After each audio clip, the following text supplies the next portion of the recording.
nama Windy Lovingky Hutasoid dari kelas MIPA 4 akan menjelaskan tentang kehidupan ekonomi dan peninggalan Kerajaan Gorontalo. Seperti yang kita ketahui, bahwa sejarah telah mencatat banyak sekali kerajaan-kerajaan yang berdiri beberapa abad silam. Salah satunya adalah Kerajaan Gorontalo. Kerajaan ini disebut juga dengan Serambi Madinah, karena pada masanya kerajaan bercorak Islam ini telah menjadi pusat dakwah agama Islam. Menjadi kerajaan yang letaknya strategis membuat masyarakatnya hidup makmur. Namun hal ini juga yang membuat wilayah Gorontalo menjadi incaran VOC dan berakhir dengan perjanjian Bungaya.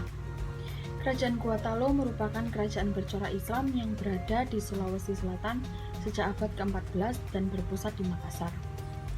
Jalur kerajaan ini juga menjadi pusat perdagangan dan pelayaran Nusantara.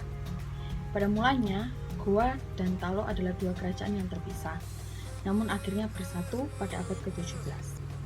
Sejarah berdirinya kerajaan Goa ini cukup unik, bukan dari keruntuhan kerajaan lain, tetapi didirikan oleh 9 kelompok masyarakat yang bergabung menjadi satu pemerintahan. Menjadi kerajaan yang letaknya strategis dan menjadi jalur perdagangan, kehidupan ekonomi masyarakat Goa tidak perlu diragukan. Wilayah tersebut kaya dengan beras putih dan berbagai bahan makanan.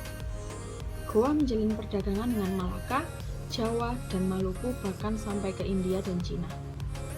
Goa juga mendapat banyak keuntungan dari pelabuhan Sumba Opu yang menjadi pusat mengalirnya rempah-rempah dari Maluku ke wilayah barat.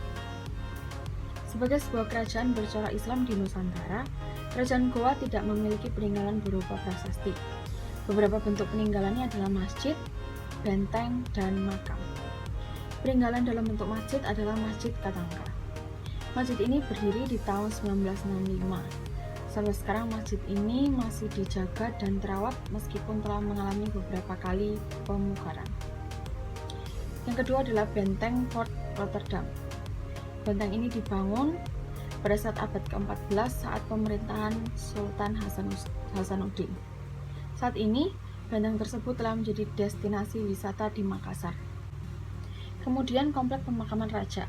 Komplek pemakaman ini terletak di Kecamatan Talo, Ujung Pandang. Pemakaman ini bercorak Islam yang menggunakan batu nisan.